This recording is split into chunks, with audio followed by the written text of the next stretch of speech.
Hello everyone, welcome to our Let's Play series of Disco Elysium. This is Colonel RPG as usual, and I'm very happy that he chose to join me today as we talk to the smoker on the balcony's Sunday friend. And apparently he's from the government or something.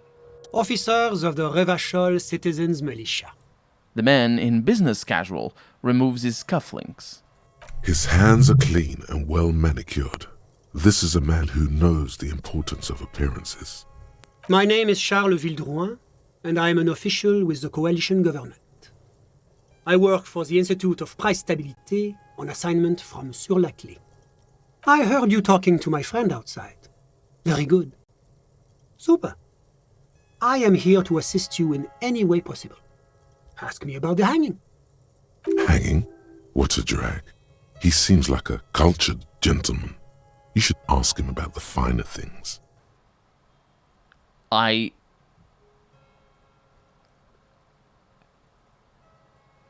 I'm gonna do that. I'm gonna point at the bed. Before we go on, I absolutely have to inquire about this wonderful canopy. Oh yes, my friend has a great eye for these things. He refuses to tell me where it came from. It's a mystery. I believe they call this type of frame industrial. He smiles. It's very comfy. That's really all I can tell you about it. He forms a little rooftop with his fingers. Cold air sweeps in from the balcony. The lieutenant takes out his notebook and nods to you to proceed. What's an official like you doing in Martinez? The coalition is only looking out for the price stability. He raises an index finger.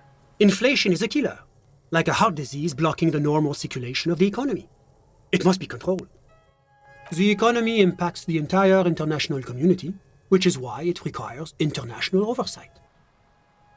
So you're some kind of bureaucrat?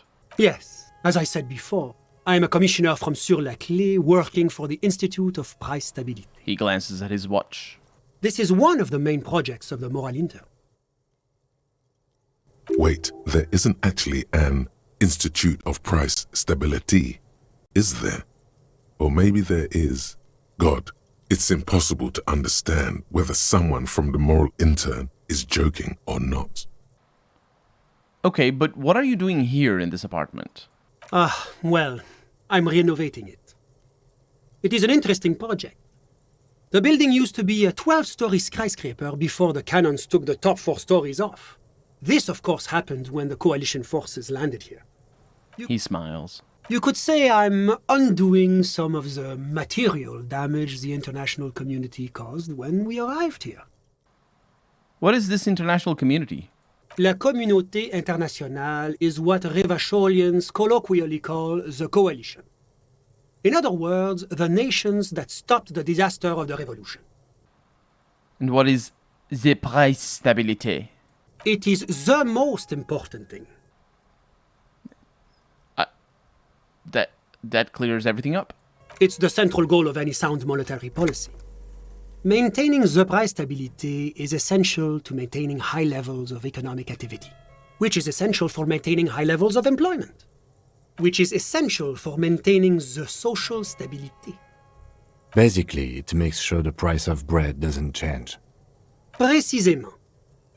Too much inflation, bread becomes too expensive.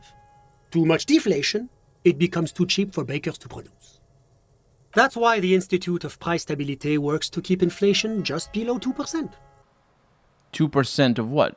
But not too far below, no. Too below is also bad. Below, but close to 2%. You're not answering my questions at all. The coalition believes in the importance of informing the public about the benefits of the price stability. Transparency is one of our principles. Would you like an informational pamphlet? Okay, sure. Give me a leaflet. A sound monetary policy is essential for addressing uncertainty. Stability is the raison d'être of the Moral Intern. It's the reason why I identify as a moralist. He pats his pockets. But oh, I don't have my leaflets on me today. That's too bad. You can always call our information line. Making information available is part of the Moral Intern's commitment to transparency. Yeah, I've heard about this moral intern before, but I want to know more. It's the International Organization for Moralists. Hence, Moralist International. the Institute of Price Stability is just one of its many mind babies, as is the Coalition. Ooh, I'm gonna turn to Kim. So we're actually working for the moral intern. That doesn't seem so bad. And he nods. There are more nefarious powers to work for than the moral intern. And I'm gonna turn back to the Sunday friend. Are you a moralist? But of course, But why? because moralists believe in a normal, stable world governed by democratic values. I'm gonna turn to Kim, even though we already answered this. Lieutenant, are you a moralist? Me? You've managed to catch the lieutenant off guard, but only for a moment. He quickly recomposes himself. I'm a lieutenant of the RCM, dedicated to maintaining law and order in Revachol. A very moralist answer. The man nods. But what is a normal, stable world? The Occident is part of the normal world.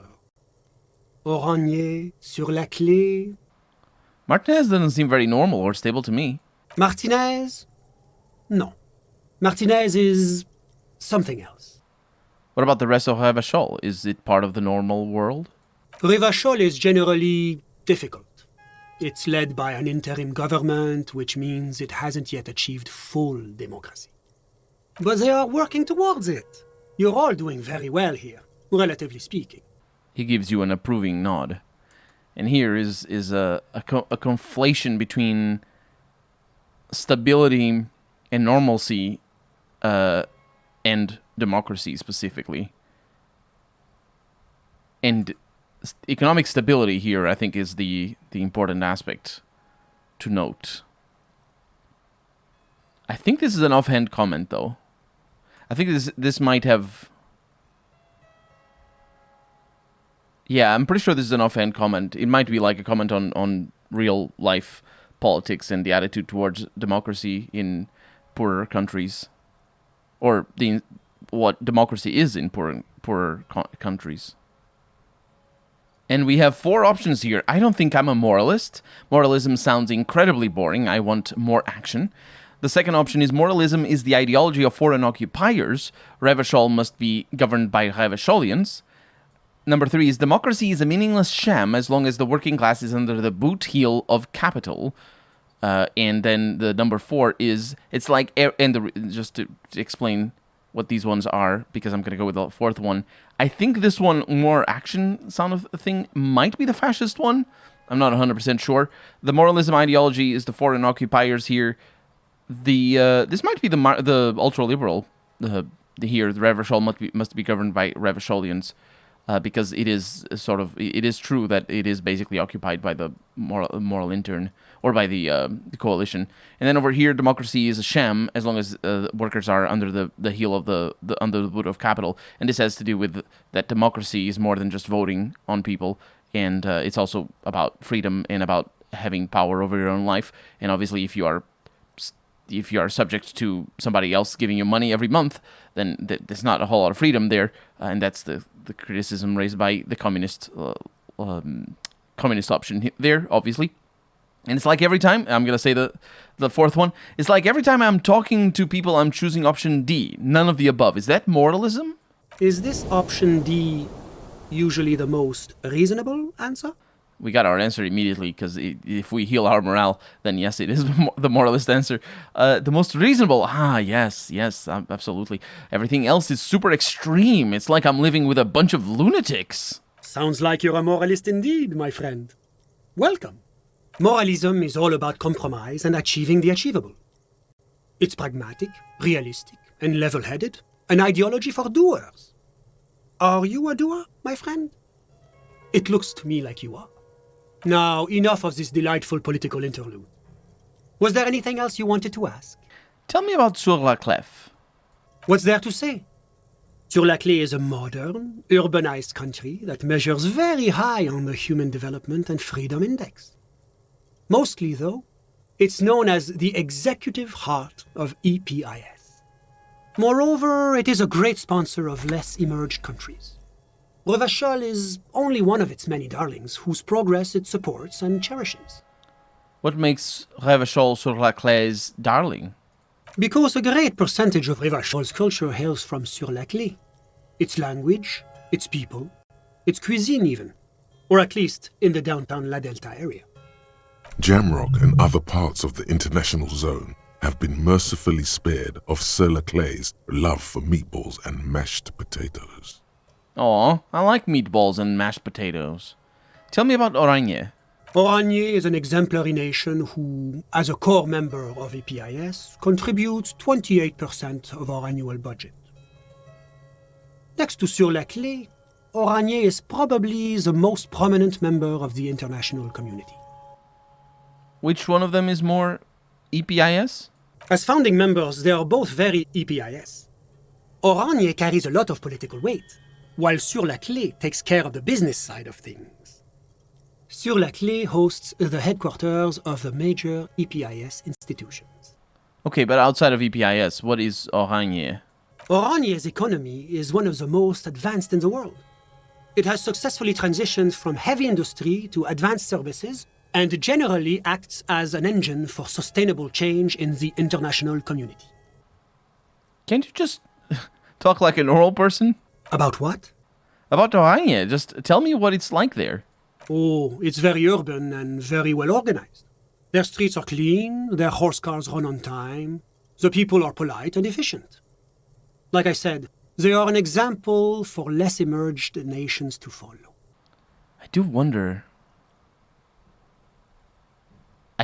what kind of hellhole they are. I don't know. Maybe it's good. But remember, Klaje was specifically talking about Oranje. Because I think she's from there, and she says she hates it. Huh. Enough business. Let's talk about something else. Whatever you wish, officer. Can you tell me about your friend? Ah, my friend. My friend is a good young man. His family immigrated here from Kedra, and life has not been easy for him. But he understands the importance of education. He has taken his future into his own hands, and that's all that matters. What's Kedra? Kedra is a candidate member of APIS. But, between you and me, their potential membership is a more contentious issue. What do you mean? That it's never going to happen. They entered negotiations in 21, and it's been pending ever since. Well, that doesn't tell me anything about Kedra itself. Is it warm there, cold, something in between? It's warm. He nods. It's also known for its mandarin trees and dust storms from Supramundi. Kedra is an emerging market, but it still has a long way to go. Maybe that's why my friend's ménage decided to emigrate. How did you two even become friends? How did any of us become friends? Bad things happening on the Insulindian Isola?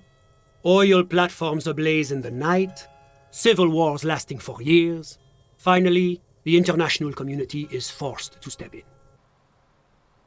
What are you talking about? No one becomes friends that way. Au contraire. It's how millions of people end up where they are. Meeting the people they meet. It's how I came here, and my friend too. You still haven't told me who he is. Sorry. Who? The man throws a quick glance at his watch. Your friend, the smoker on the balcony. We were just talking about him. But I told you, officer. He's a bright young man here to pursue his education. Education is the foundation of our future, especially the arts. It is a cornerstone of our civilization. So all you can tell me about him is that he is here to study arts. He's deeply enmeshed in the study of the fine arts, yes. Which arts? He's a truly free spirit. He likes all the arts. Perhaps graphic design, printmaking, who knows? The world is open wide for a talented youth like him. What are you doing in his apartment by yourself? I'm just enjoying the view. The man smiles, nodding to the window. What view? It's dark outside, Listen. he says, raising his hand. A baby is crying in the neighboring apartment. Waves crashing in the distance.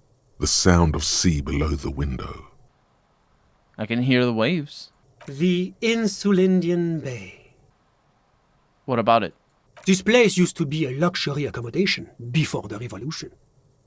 Apartments, of course, were much bigger then. A few walls have been added here and there. leaving some of the tenants without a private bathroom or a kitchen. But the million real view stays. You can't take that away. He knocks on the balcony door, his face mirrored in the darkened glass. Yeah, I was asking about your friend. My friend comes and goes. I'm sure you'll see him around. He's a busy bee. I had something else in mind. I'm all ears, officer. So you actually witnessed the lynching? I'm sorry to say I did, officer. The man gives a solemn nod. Is it because you did it, Mr. Villedrouin? Because I did it? He's clearly not a man accustomed to being spoken to in that manner, let alone to being accused of murder.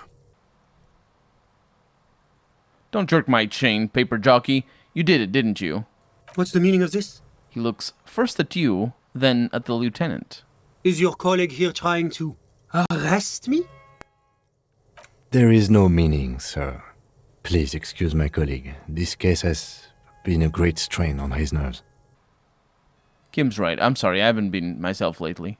Well, I can certainly understand that. That hanging was a surreal play. Everything since then has been too. The man loosens his tie knot and appears to relax slightly.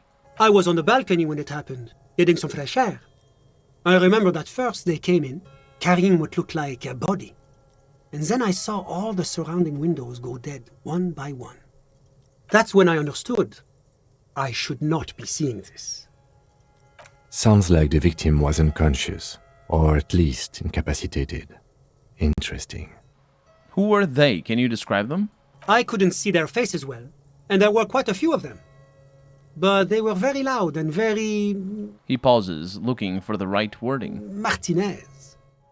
Let's just say that the laboring classes can get rather expressive with their profanities. How many of them were there? I couldn't tell you exactly. Less than 10. Maybe 8? The lieutenant sends you a sharp look at the mention of that number.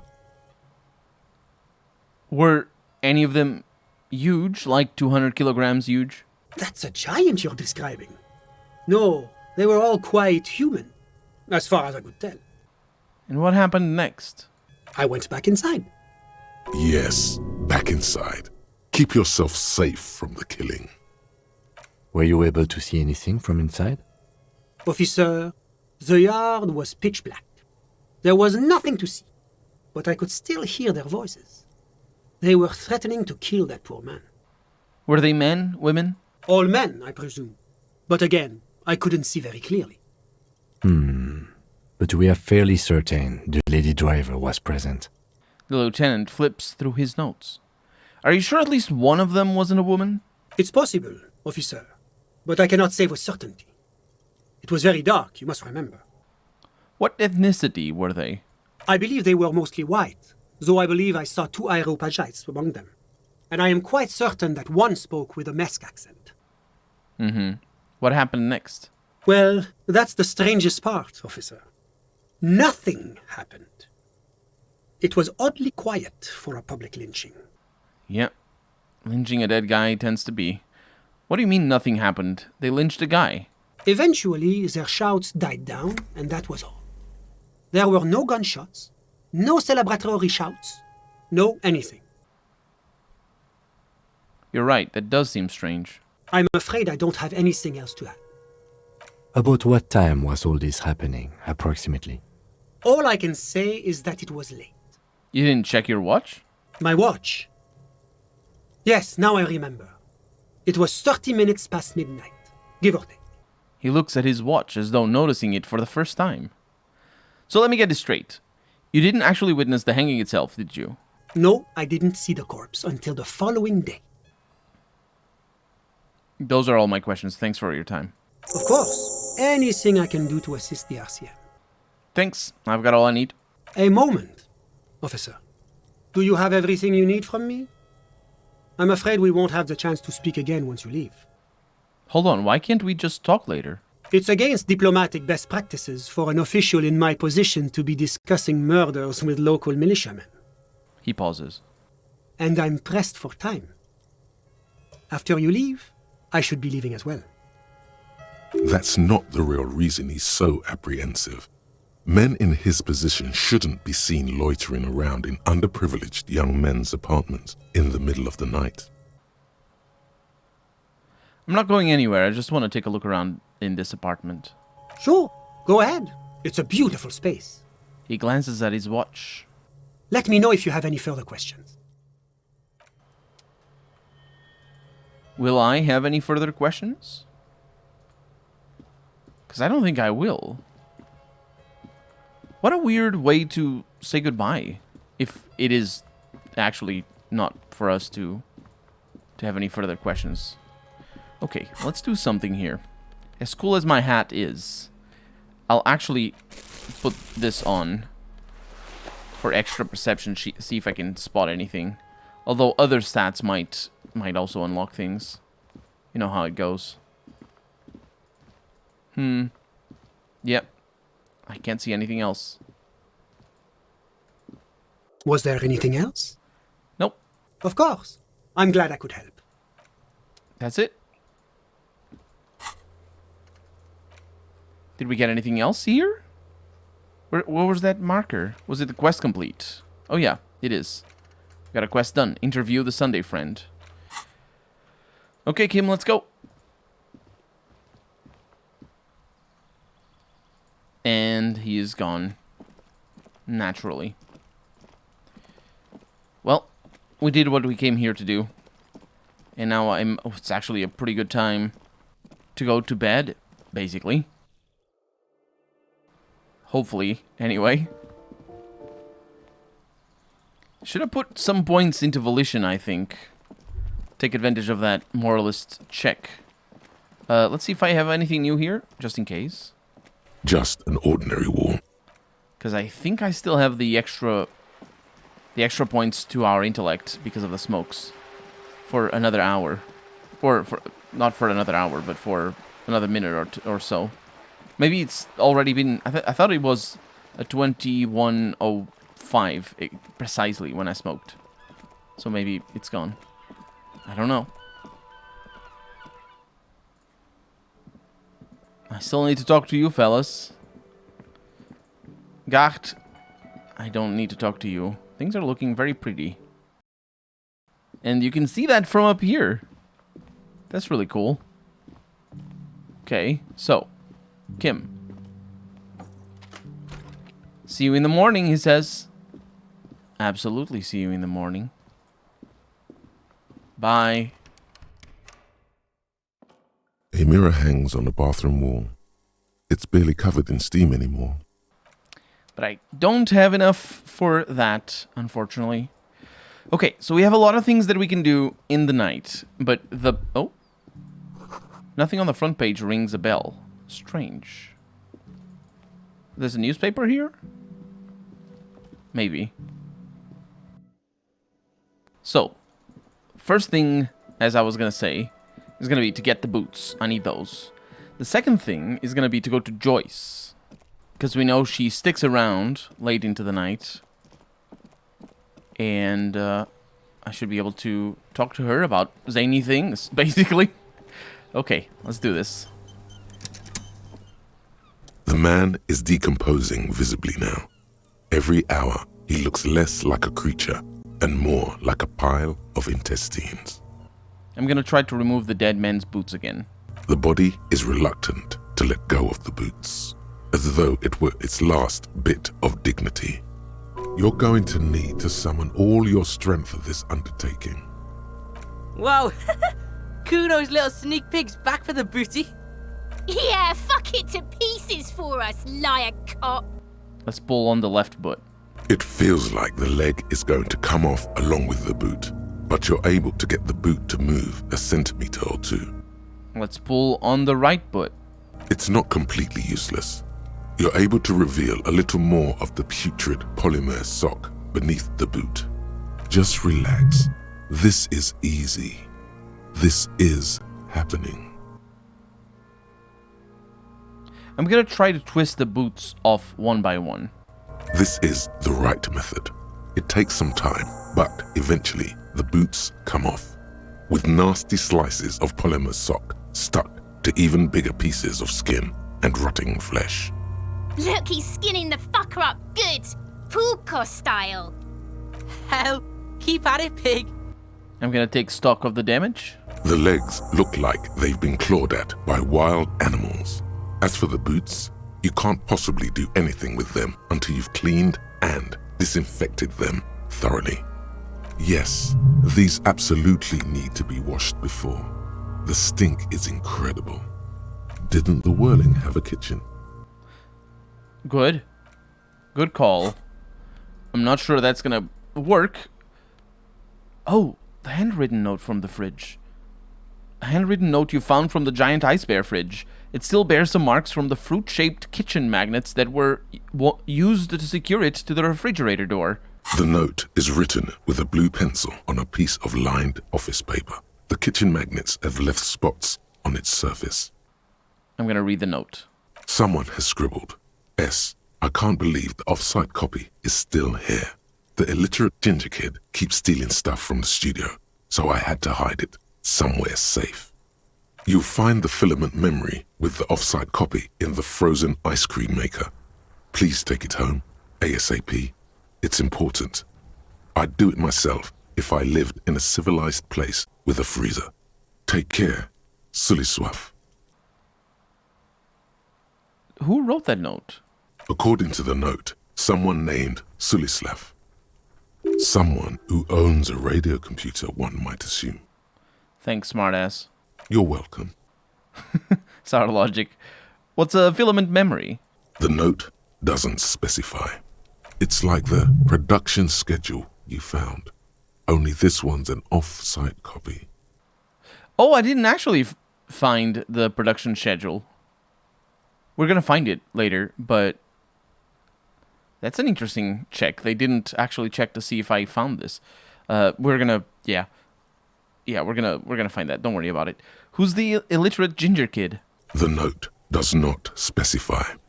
Are you serious? You sure you don't want to hazard a guess here, detective? Oh, you mean Kuno? Ding, ding, ding. We have a winner. Thank you, Volition. Where's the frozen ice cream maker? Didn't you see one right next to the breaker box? It's the normal ice cream maker that is frozen on the inside. Why is it called a frozen ice cream maker? That's such a weird thing. My god. Oh, no, wait. Is the ice cream that is frozen and that makes frozen ice cream? Is that what it means? Ice cream is always frozen. What?